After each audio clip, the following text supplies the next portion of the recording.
Olá, criptomaníacos!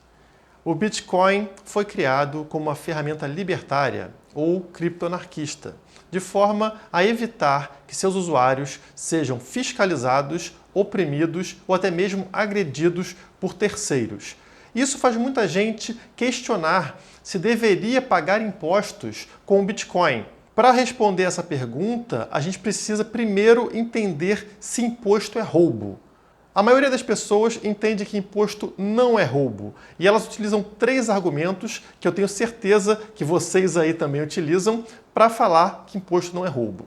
O primeiro é que se esse imposto não for em excesso ou for ali na medida certa, então não seria roubo. O segundo é que se esse imposto for bem aplicado, bem investido, ou seja, ele for investido ali para fazer o bem, então também não é roubo.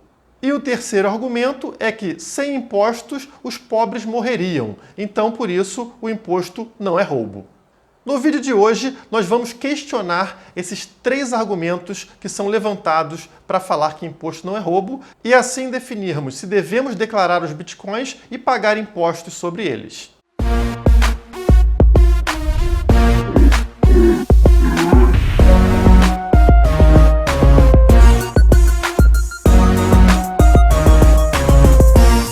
Nesse vídeo eu vou usar somente argumentos lógicos, ou seja, vou usar a razão para a gente conseguir definir as coisas. Eu sei que hoje em dia as pessoas gostam de achar, né? A gente acha tudo e fala, eu acho isso, o outro acha aquilo, todo mundo acha e tá tudo bom assim. Na verdade, isso não resolve nada. As pessoas têm que se basear na lógica, em argumentos racionais para resolver problemas. É por isso que 2 mais 2 é 4. Você não tem como achar 5, o outro achar 3. Se é baseado na lógica, vai ser sempre o mesmo resultado para todas as pessoas. Porque você consegue quebrar aquele argumento em vários pontos que não tem como ser refutados, porque eles são baseados na lógica, então 2 mais 2 vai ser 4 para qualquer pessoa, independente de algumas não entenderem que 2 mais 2 é 4. Bom, qual é a definição de roubo? Roubo é alguém tirar algo de outra pessoa sem o consentimento dela. Então, se um bandido vem, pega a sua carteira sem que você tenha permitido e leve embora com seu dinheiro, a gente chama isso de roubo. Agora que a gente entende o conceito, vamos analisar os argumentos que utilizam para falar que imposto não é roubo. O primeiro, como eu falei na entrada do vídeo, é dizer que se o imposto não for excessivo, não tiver muito excesso, ou estiver ali numa medida certa, então não seria roubo. Vamos voltar ao nosso exemplo que explica o que é o roubo. No caso, a gente está falando que, caso o bandido não tivesse levado toda a carteira, todo o dinheiro que tem ali dentro, então não seria roubo, correto? Porque esse é o argumento. Se alguma coisa não é feita em excesso, não é levada em excesso, ou numa certa medida certa, estaria ok, estaria correto. Isso não é verdade. O roubo não deixa de ser roubo dependendo da quantidade que é tomada de alguém. Então, não faz sentido. O segundo argumento é aquele que diz que se o imposto for usado para o bem da população, ou seja, para fazer o bem, para a infraestrutura, não seria roubo. Ou seja, a utilidade do imposto torna ele algo eticamente aceitável. Ele deixaria de ser roubo. Vamos novamente retornar ao exemplo do assaltante. Então o que você está dizendo é que se o assaltante te roubou, mas ele te roubou para fazer caridade, para doar esse dinheiro roubado para entregar para uma igreja, ou talvez usar esse dinheiro roubado para comprar uma cadeira de rodas para alguém, deixaria de ser roubo. Isso faz algum sentido para você? Se o assaltante usar o dinheiro dele para fazer A, B ou C, você considera que ele não é mais um assaltante? Não é mais um roubo aquilo? Se alguém tomou algo à força de você, não interessa o que essa pessoa vai fazer com o dinheiro. Se é uma coisa legal, se é uma coisa ruim, se é uma coisa perversa, você não tem controle sobre isso porque o dinheiro já saiu da sua mão. O problema é o roubo e não o que vai ser feito do roubo. Já o terceiro argumento é que sem os impostos, os mais pobres sofreriam, os mais pobres morreriam, então o imposto deixaria de ser roubo. Novamente, o motivo do roubo não faz com que deixe de ser um roubo. Se um ladrão está assaltando alguém porque quer ajudar o filho que passa fome, ou se quer doar para uma creche, ou comprar uma cadeira de rodas, isso não altera o fato dele estar cometendo um roubo. Roubo é roubo, é retirar algo de alguém sem a permissão, sem o consentimento dessa pessoa. Então, independente de você achar que o motivo do roubo é justificável, você não está alterando o fato de ser um roubo. Isso é o mais importante. Da mesma forma, não faz qualquer sentido você interpretar que não é roubo dependendo da quantidade que é retirada de alguém. Então, se não for excessivo, deixaria de ser roubo. Não, isso não é racional, não é lógico, portanto, esses argumentos foram refutados. Eles devem ser descartados. Ah, Guilherme, legal, mas então como é que a gente vai resolver os problemas? Porque a gente tem várias pessoas pobres, pessoas que passam necessidade, e se a gente não pagar imposto, essas pessoas realmente vão ficar mal. Então, se não tem solução, a gente tem que aceitar que as pessoas sejam roubadas. Já que é roubo, tudo bem, seremos roubados para o bem coletivo.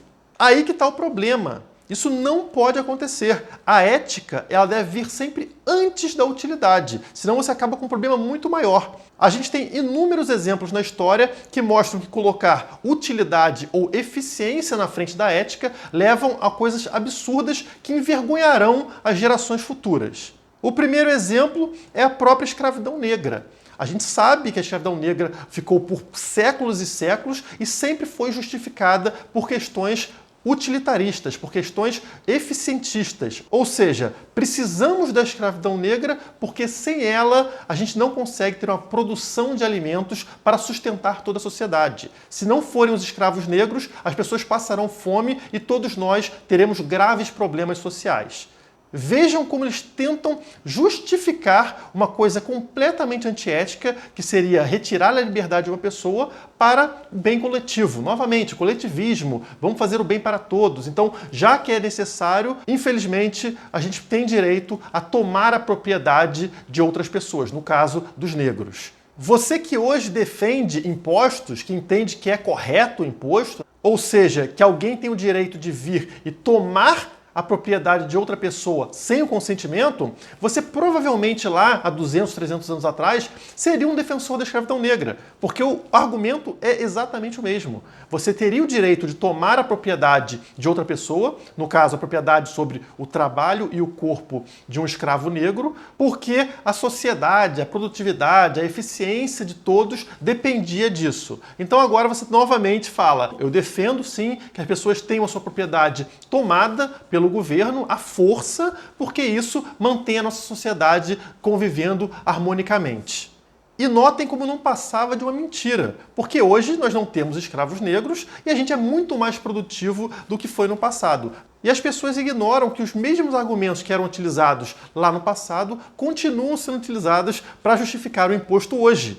Ou seja, que sem imposto a gente não tem outra forma de conviver em sociedade, que as pessoas mais pobres morreriam de fome, teriam graves problemas financeiros e que somente o imposto pode nos salvar desses problemas. Notem que é o mesmo argumento para manter a escravidão negra no passado. A gente só mudou de um modelo de escravidão negra para um modelo de escravidão social, mas os argumentos se mantiveram em todo esse tempo. E eu acredito que ninguém hoje está passando fome por não ter escravos negros. E todo mundo repudia, todo mundo fala que horror a escravidão, não é mesmo? Mas por que as pessoas lá no passado não tinham essa mesma reação? A gente não via pessoas contrárias à escravidão, era muito raro, como hoje é raro pessoas contra os impostos. É a mesma questão, as pessoas se habituam com aquilo, elas aceitam esses argumentos falaciosos de que a única forma de viver e de existir em sociedade é na base de opressão e roubando os outros e tomando à força aquilo que os outros produzem, né? O trabalho deles, o dinheiro deles, sem o consentimento dessas pessoas.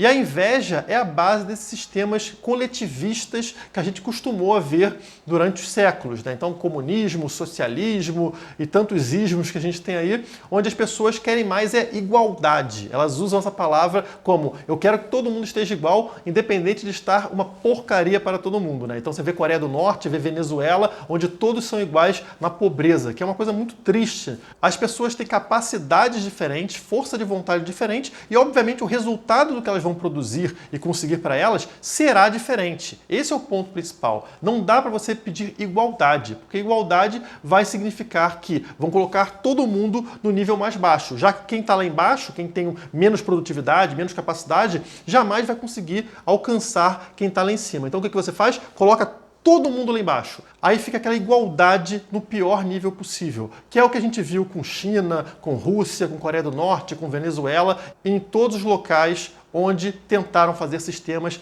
igualitários. Portanto, de que forma a gente vai resolver os problemas sem impostos é secundário. Da mesma forma que hoje a gente não deve avaliar se devemos retornar com a escravidão negra para resolver algum problema.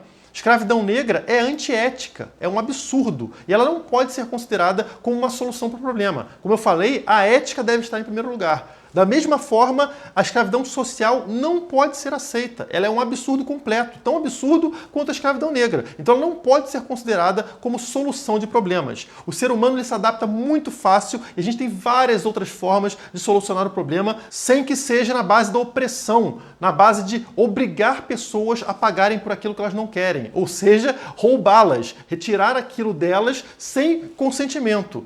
E eu sei que para a maioria das pessoas é difícil enxergar algo que elas nunca viveram. Então, como você sempre viu um lugar onde tem um governo que vai lá, cobra impostos, recolhe aquilo e faz o que bem entende com aquele dinheiro, você acostumou com esse processo, você acha normal e você não consegue enxergar como funcionaria sem isso. Mas o que eu posso te falar é que com certeza existem outras formas de resolver esses problemas. Educação, saúde, segurança são somente serviços, não são direitos. Ninguém é obrigado a te dar educação. Isso não existe, isso é uma ilusão criada pelo governo para tentar justificar o roubo que é feito. Educação, saúde, segurança são serviços como quaisquer outros. Assim como você tem internet, você tem transporte, você teria todos esses serviços disponibilizados por empresas privadas, por pessoas como eu e vocês. Empresas vão trabalhar naquilo que gera dinheiro. Você não entende isso porque hoje, se a polícia parar de atuar, você vai ser roubado, você vai ter graves problemas,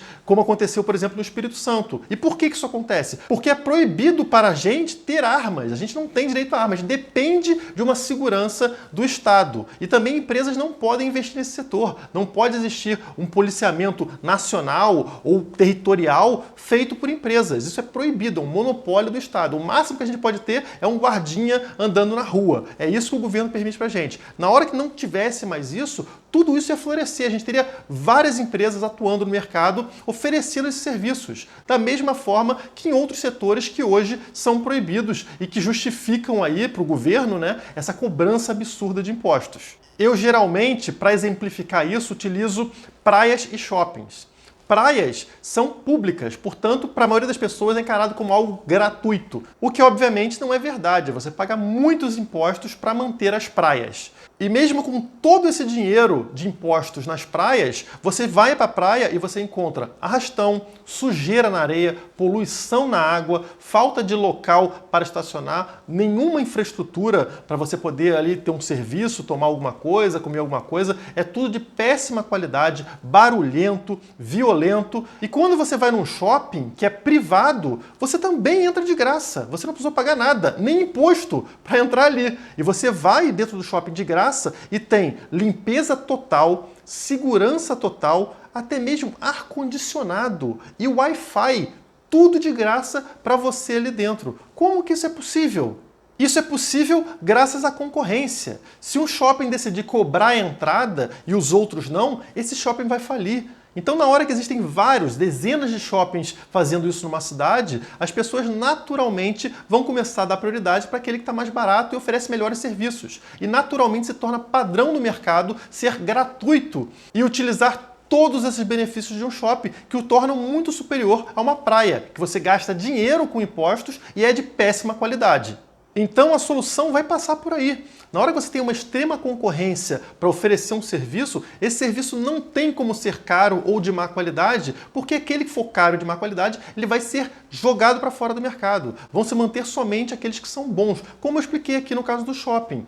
Outros exemplos são as redes sociais, são os aplicativos. Você utiliza aqui o YouTube, você utiliza o Google, você utiliza o Facebook, você utiliza o WhatsApp, tudo isso de forma totalmente gratuita. E não é gratuita porque os empresários, donos dessas empresas são bonzinhos, e sim porque eles estão num ambiente de concorrência, onde é necessário fazer isso para conseguir um número maior de usuários. E é por isso que você utiliza serviços tão incríveis de forma gratuita ou muito barata. Enquanto que se você usar o correio ou qualquer coisa monopolizada pelo Estado, você vai pagar muito caro por um serviço de péssima qualidade.